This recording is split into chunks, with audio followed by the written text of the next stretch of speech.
Hello friends, welcome to my channel. आज कुछ नया करने जा रहे हैं। एक सेंटेंस दिया होगा, उसके बाद 3 ऑप्शंस हैं। आपको बताना है कि इस सेंटेंस के बाद आगे का करेक्ट हिस्सा किस ऑप्शन में है।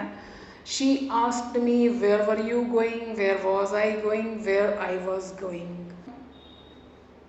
They did not know did the guests take food or not. If the guests had taken food or not. Whether the guests had taken food or not. Next question है, the teacher does not know. First option, that why did the students come late. Second option, why the students came late. Third, why the students had come late. Next, we asked them. First option, that how much money did they have. Second, how much money they had. How much money they had. She asked me where were you going, ये गलत है क्योंकि ये speaking के लिए ठीक है। Where were you going या where are you going depend करता है कि आप अभी के बारे में पूछ रहे हो या पास्ट के बारे में। लेकिन जब हम लिखते हैं ना, कोई स्टोरी लिखते हैं या जैसे एग्जाम्स में आंसर्स लिखते हैं, तो ये गलत है।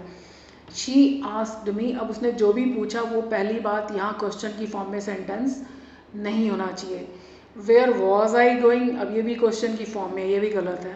वेयर आई वॉज गोइंग, जब हमारी बात हो रही है तो हम अपने लिए यू नहीं लिखते, I. So this is the answer. She asked me where I was going. They did not know did the guest, तो मैंने आपको बोला ना कि ये सेकेंड पार्ट यहाँ पर क्वेश्चन की फॉर्म में नहीं होना चाहिए, तो ये गलत है। If the guest had taken food और नॉट, ठीक है, लेकिन जब और नॉट आता है तो इफ़ नहीं आता, वेदर आता है, तो ये है इसका answer. They did not know whether the guest had taken food और नॉट। सो कोई भी सेंटेंस जिसमें और नॉट आता है तो उसमें कनेक्टर जो है वेदर यूज होता है। The teacher does not know that why did the students come late, जब WH फैमिली आती है तो दैट लिखने की ज़रूरत नहीं। सेकेंड मिस्टेक, ये क्वेश्चन की फॉर्म में है। Why the students came late, ये है इसका answer.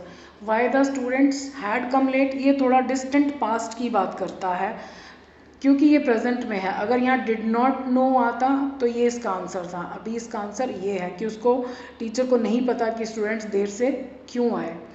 We ask them that how much, मैंने अभी आपको बोला कि दैट नहीं आएगा जब WH फैमिली आती है, तो ये गलत है। How much money they had, ये पास्ट परफेक्ट टेंस है। उनके पास कितना पैसा रह चुका था, हमने जिस समय उनसे पूछा, हम उसी समय की बात कर रहे हैं कि उनके पास कितने पैसे हैं। तो हाउ मच मनी अगर हैं कहते हैं तो हैव आना चाहिए, बट क्योंकि ये पास्ट की बात है तो हैड आएगा, तो ये है इसका answer, how much money they had.